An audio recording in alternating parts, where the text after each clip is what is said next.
great without me even knowing. My mom, early in my childhood, actually went to therapy. For me, I asked a family friend who was a therapist, who's like connected with the network, and she had a contact, and so I ended up making an appointment with that guy, and I really liked him. So my very first experience of therapy I didn't like, because it felt very like, it felt a little stuffy and I didn't feel comfortable.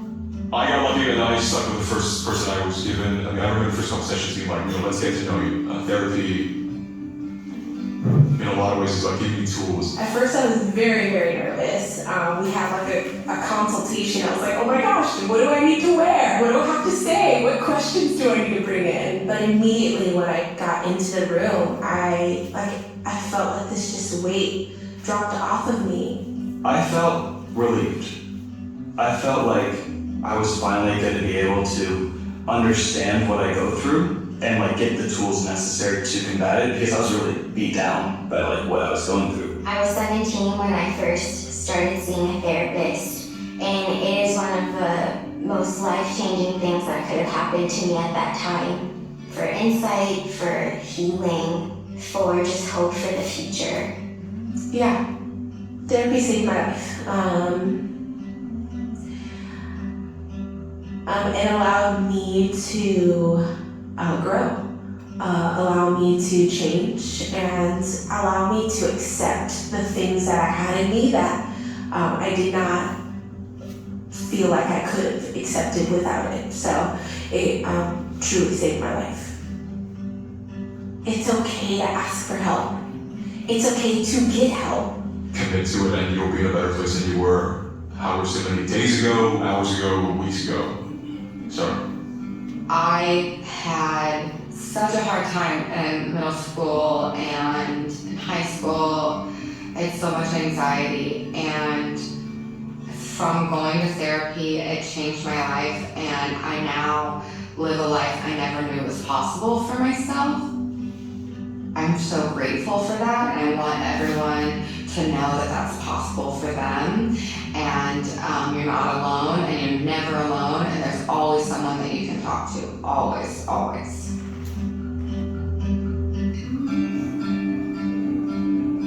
If you have a friend that's in therapy, I would say the best thing you can do is just support them. Don't try to belittle them. Don't say, oh, you don't need this. Like, say like you're doing the right thing, or like, you're doing something that's gonna really help you. That goes a long way. I had a lot of friends who wanted to, get in there with me, which is great at certain moments of that time. Give them space if they need space. What works for you might not work for your best friend, even if you're similar in every other way. If they want to talk about it, be a listening ear. Especially with men in American society, it's really hard to talk about that stuff. And so when you do, it becomes more of a normal conversation. It's good, it destigmatizes it.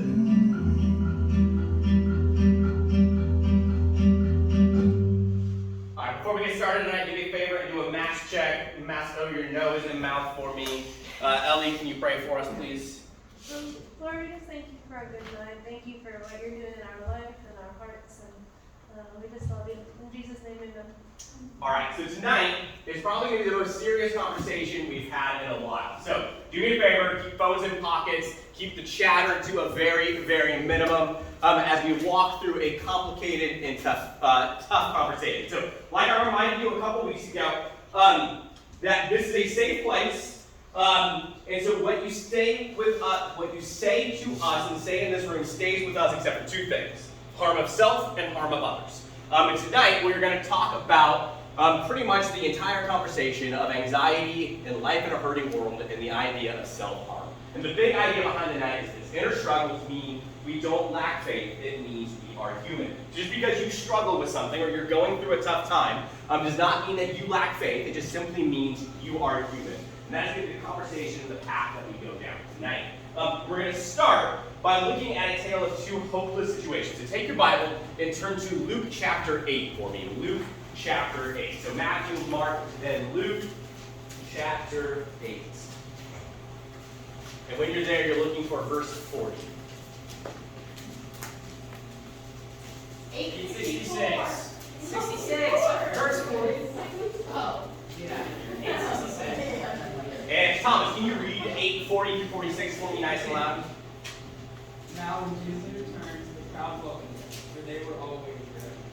And there came a man named Jairus, who was the ruler of the synagogue. And falling at Jesus' feet, he implored him to come to his house, for he had an only daughter, about 12 years of age, and she was dead.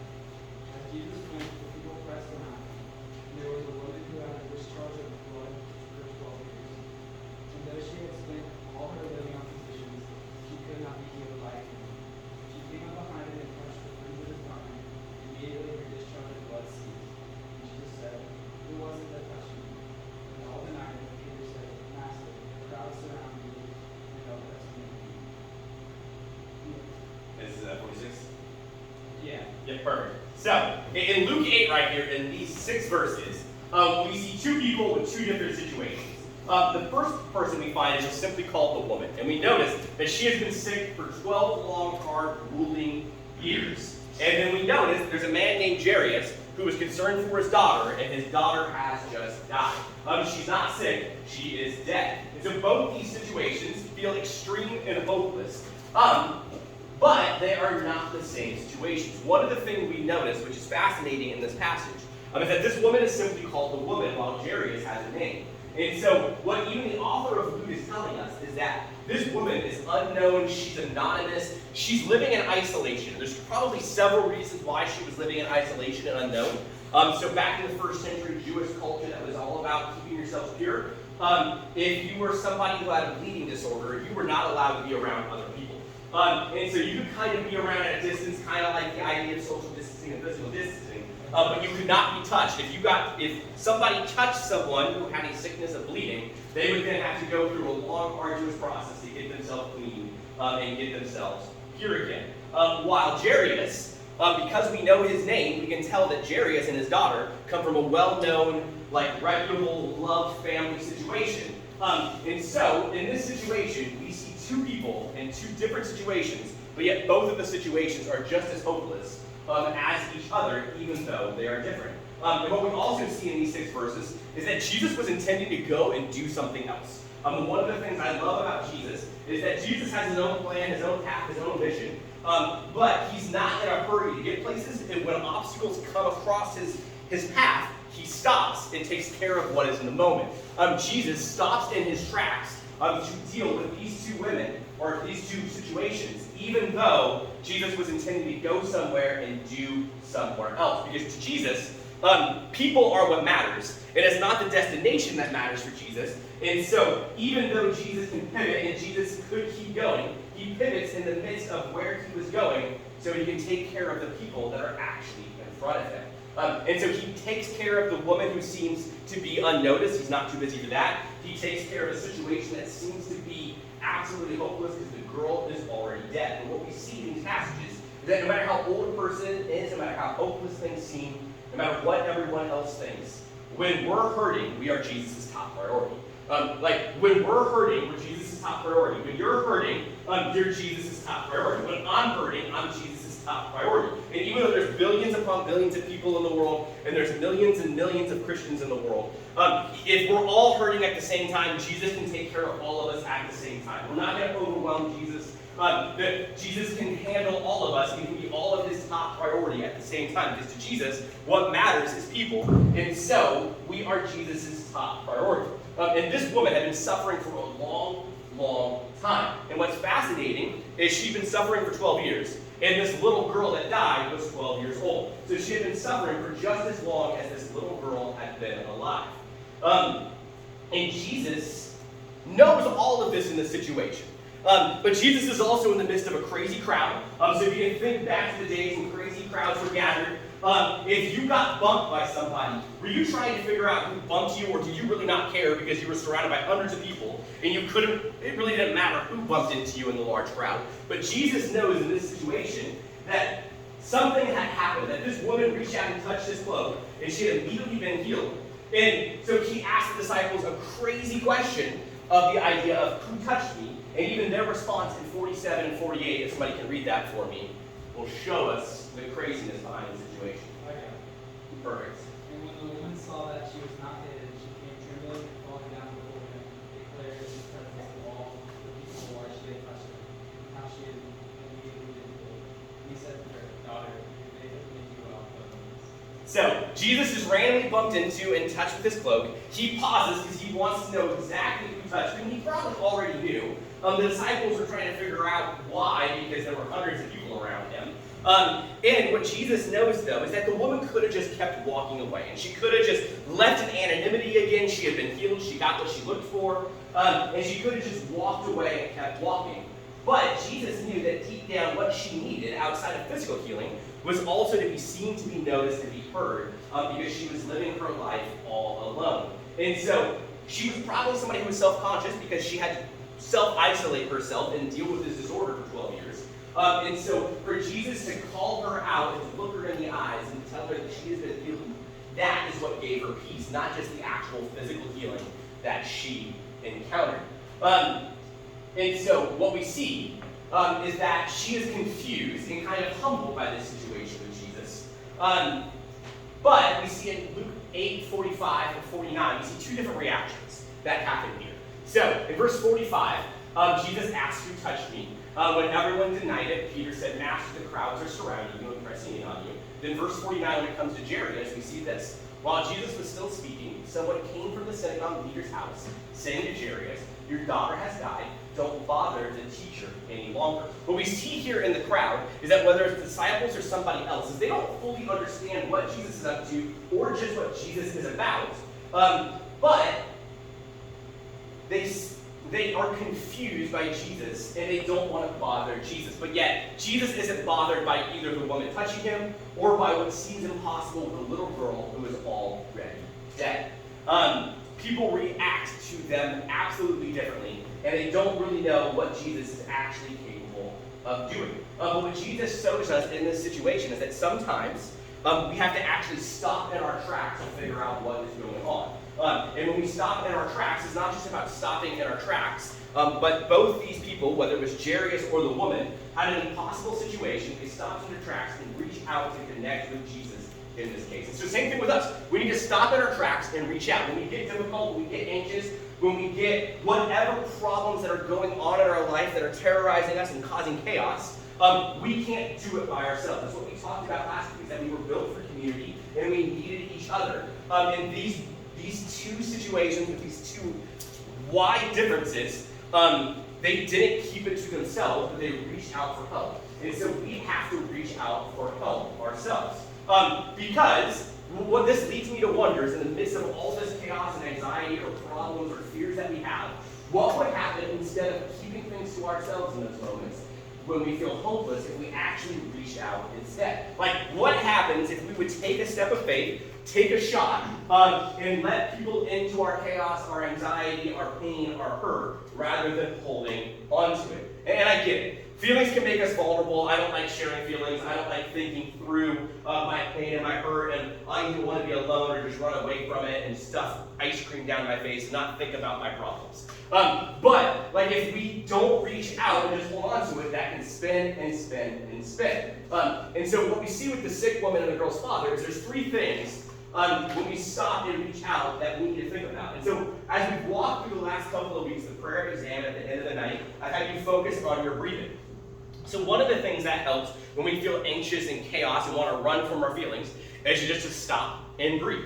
And stopping and breathing sounds super simple. In a way, it is really easy. But at the same time, just stopping to breathe and get perspective is a lot harder than it actually looks. Because so often we either want to jump into fixing mode or we just want to run away from it rather than taking a second to breathe. And when we take a second to breathe, we may see things that we didn't actually notice before. There's science that's backed up behind this, that the thought of just breathing simply can open up new avenues, relax you, help you gain perspective. So simply, when we feel overwhelmed, one of the things we need to do to stop and reach out, to be able to pull it off, is just stop and breathe. Stop thinking, stop trying to fix everything, and just slow down and breathe.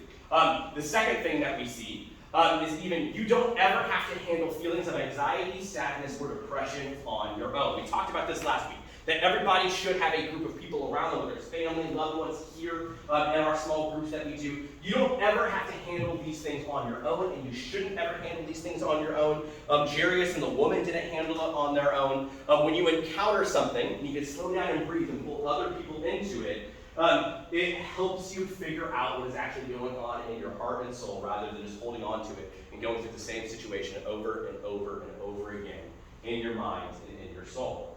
And then the third thing, and this is important, so this is the key. Like, if we hold on to something ourselves, if we don't slow down, if we don't pull others into the story, it's real easy to go to this next step. And so if you ever get to this point where you feel like hurting yourself in any form or fashion, that is the time where if you haven't reached out to somebody yet, you should do it now. And so there's a number on the screen, a website on the screen, but like, you don't have to carry it yourself, and you shouldn't ever carry it on your own. Even if you're a friend who a friend reaches out to you to tell them, hey, I'm thinking about doing this to myself, you shouldn't hold on to that on your own either. Even if you think you're protecting your friend by just carrying it and not telling anybody else, you should pull other adults into the conversation to make sure that your friend gets the help that they need. So studies pre-pandemic showed that suicide was the second leading cause of death between the ages of 10 and 24. I'm sure that stat is still probably somewhere on the money again. It was estimated before the pandemic that 2 out of every 3 young people who experienced suicidal thoughts never actually sought to get help. So 2 out of the 3 of those people just held onto it and carried it themselves rather than opening up and telling other people about it. And so it's important that you reach out, tell people what is going on in your heart and your soul so you can try to get that help that you need. You've probably heard me tell this story in passing from time to time, but if I were to transport myself all the way back to the age of 19, so 14 years ago now, God told me to go on a mission trip for 10 weeks, and so I did. Halfway through it, I almost died of a staph infection of the blood. The first week I was in the hospital, they kept telling my parents to make arrangements because I'm not going to make it through the night. Finally, after 13 days, I was let out. I was healed, but the doctors told me people who get as sick as you get with what you get normally die. So we literally do not know what your recovery process is going to look like, which was great things for a 19-year-old who thought he was invincible and would never have to deal with anything like this. Great things for the 19-year-old Jonathan to hear. Fast forward a little bit, and I did not see myself getting better at all. It took me about 18 months to get back to normal, but the first 6 months of that was absolutely like, if I was at 2%, by the time 6 months came around, maybe I was at 15%. Like, I just did not see myself getting better at all, and that put me into a place where I went into a severe battle with depression.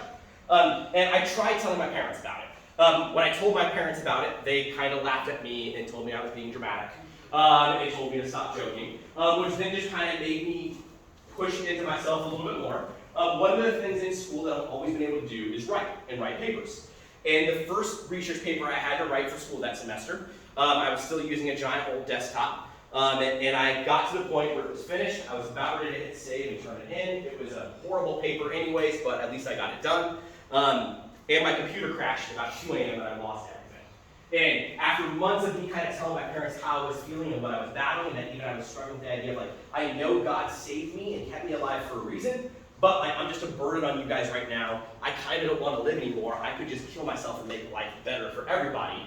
And they just kind of shrugged that off for a bit. At about 2 a.m. that morning, I just completely lost. I don't quite know what I did, but whatever scene I did, made my mom and dad wake up and come from downstairs to the kitchen where the computer was and see me trying to pick up the monitor that I was too weak to actually try to pick up and throw across the kitchen. And it was that point in that outbreak where my parents were able to look at me and actually look me in the eyes and go, have you been serious for the last several months with us, that you're depressed and that you thought about killing yourself? And I was able to look them in the eyes for the first time and go, yeah, like I know God saved me for a reason. I don't actually want to go upstairs and kill myself. But like, I just don't see the point of living life so weak or so whatever I thought in my recovery process. And that was the point where my parents actually dignified my response. They began to have a conversation with me about it, and then he did help encourage me that you haven't seen yourself get better, but we've seen you get better. And now, thankfully, I didn't need to go to counseling for that. I probably should have gone to counseling for that as a 19-year-old. But that conversation was a moment with my parents where I began to work my way up. And so that's where I think back to our big idea of the idea that inner struggles don't mean we lack faith, it just means we're human. When I was going through that struggle in college, my sophomore year of college, I didn't lack any faith. I still knew that God saved me for a reason. Otherwise, I would have been dead. But I just didn't have perspective to pull myself out of depression and see myself getting better. And it just kept squishing me and squishing me and squishing me. Struggles just mean we're human. It doesn't mean we lack faith. And so like we've done the last several weeks, we want to talk about the idea of look up, look inside, and look around. And so looking up is super simple. We just pause in the midst of our anxious thoughts, our depression, to look up and seek God's encouragement through the Bible and by talking with others who are walking in faith. Look inside is the idea that we reflect on where God is at work inside of us, so we breathe and pause long enough to remind ourselves that God is doing something. And then look around is the idea that we take a good look at our own anxious world to determine when and how to ask for help so that we can make positive changes. As I think through this and even kind of my story about my parents and their response to me opening up about my feelings and emotions, my family, we didn't do that. The fact that I shared emotions and feelings with my family as a college student and what I was going through, they were uncomfortable with it, which is probably why they responded the way they did, because growing up, we just didn't do that. It's not how we operated. And so, as you go through these conversations, whether you're in a perfect place or you're in a bad place, give whatever trusted adult that you tell these things to, or your friends, some grace, because like we talked about last week, relationships take practice. In conversations like this, take practice. And unless you have a lot of these conversations, chances are either you're going to screw up how you say it, or the person you're telling it to isn't going to know how to fully receive it or what to do with it because they haven't had a conversation like this themselves necessarily. So it just takes time and practice to walk through it and figure out how to talk about this stuff. And that's why it's important to talk about the little things before it ever gets to the crazy giant place, because these conversations need to be normal conversations that we have.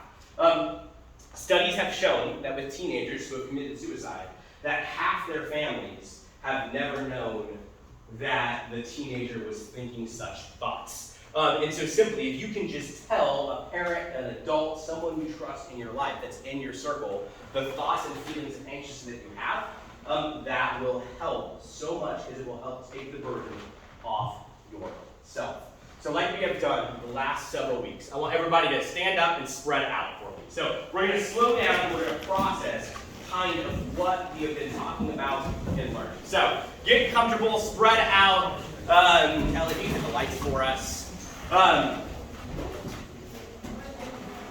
Because while we can talk about our feelings, of our emotions, all we want, the thing that I hope and I long for all of you teenagers in this room is that you have tools and you have the ability to process what is going on inside of it. You know that you have people in your life, in this room, outside of this room, who care about you, that once you kind of figure out what's going on inside of you, you can tell someone what is going on and actually have an honest conversation where they can help you. But part of that means that we need to learn how to be in touch with ourselves in what God is doing in our life. And that's where the prayer exam in the last several weeks has been helping with that. And so tonight, I'm going to throw a little wrinkle in it. And for a little bit, I just want us to sit in quiet and stillness. And so I'm going to read a phrase over us and then just let silence extend after that before we get into the prayer exam. So get cozy, get comfortable, close your eyes so you're not distracted by anybody next to you. And then we will sit in silence together. Be still and know that I am God. Be still and know that I am God.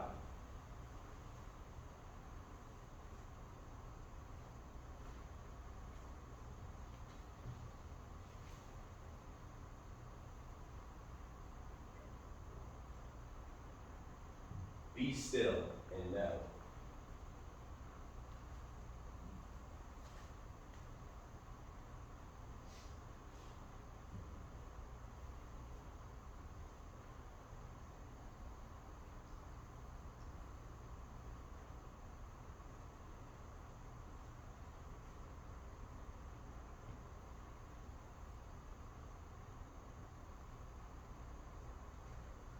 Be still.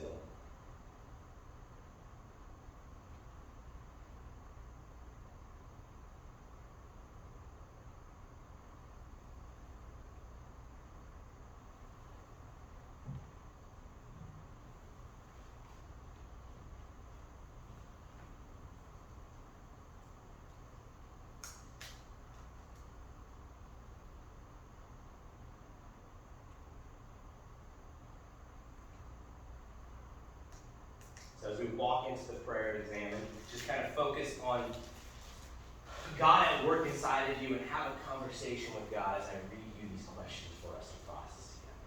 So the first phase in the prayer examen is becoming aware of God's presence. So to do that, begin to ask God, where has He been at work in your life today? Where has He been at work in your life today?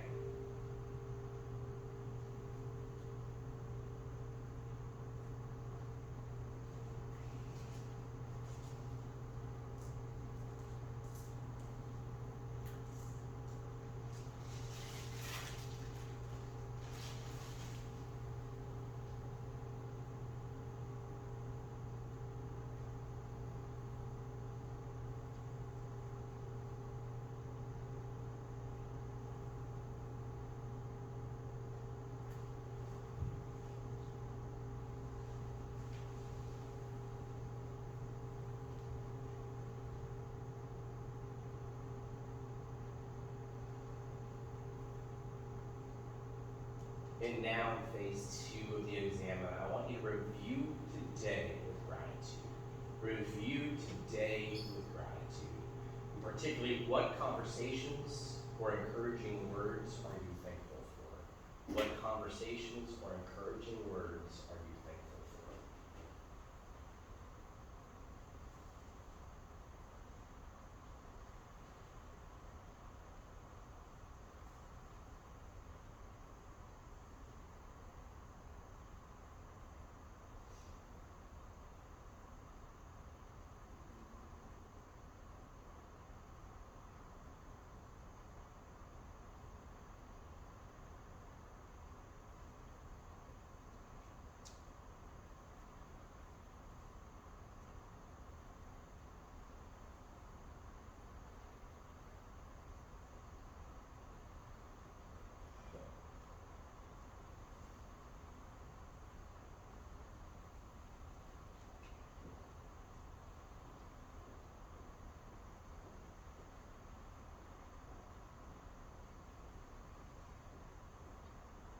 And then phase 3 of the exam is paying attention to your emotions. So ask God this question: is there anything that is making you feel anxious or sad that maybe you need to talk to someone about? Is there anything that is making you feel anxious or sad that you need to have a conversation with someone about?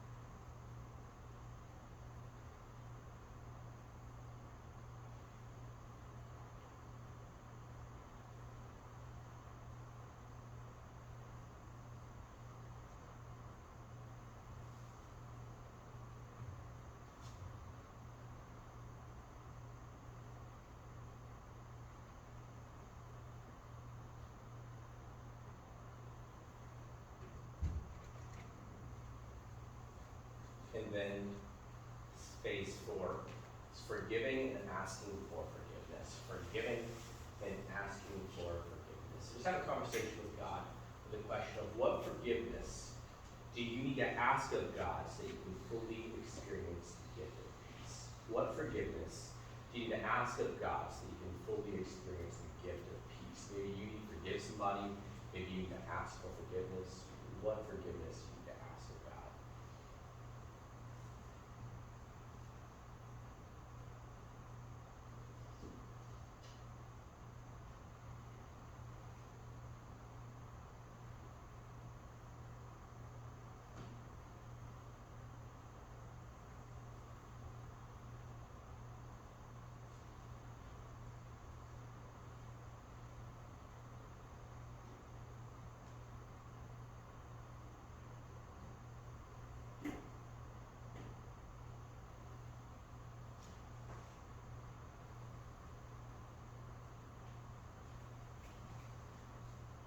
And then our final step is looking forward toward tomorrow. Looking forward toward tomorrow.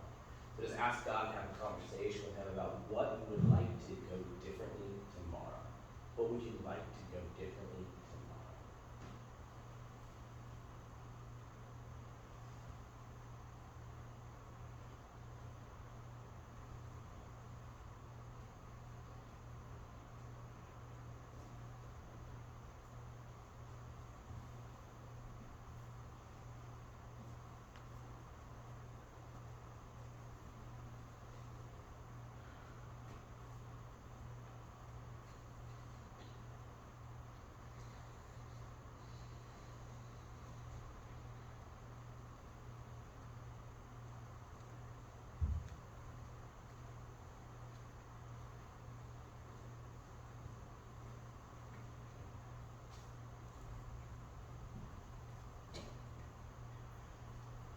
Jesus, we thank you for new days. We thank you for the chance to pause and slow down and see you at work inside of us. I just pray for these students in this room tonight with the burdens and the struggles that they are carrying. I just pray that if there's anything in their hearts and their lives that they need to get off their chest and clear their heads and clear their minds with, that you give them the courage to talk to a trusted adult this week, tonight, tomorrow, and just have a conversation about what's really going on in their lives and being real with each other. Just thank you for this space and this chance to have serious conversations. And we just pray that you protect us, that you help us walk through the areas of life that we know. Amen. All right, as you come out of it, if you are a upperclassman lady, you're following Ellie. If you are a lowerclassman lady, you are following Aaron. And dude, we are inside of here.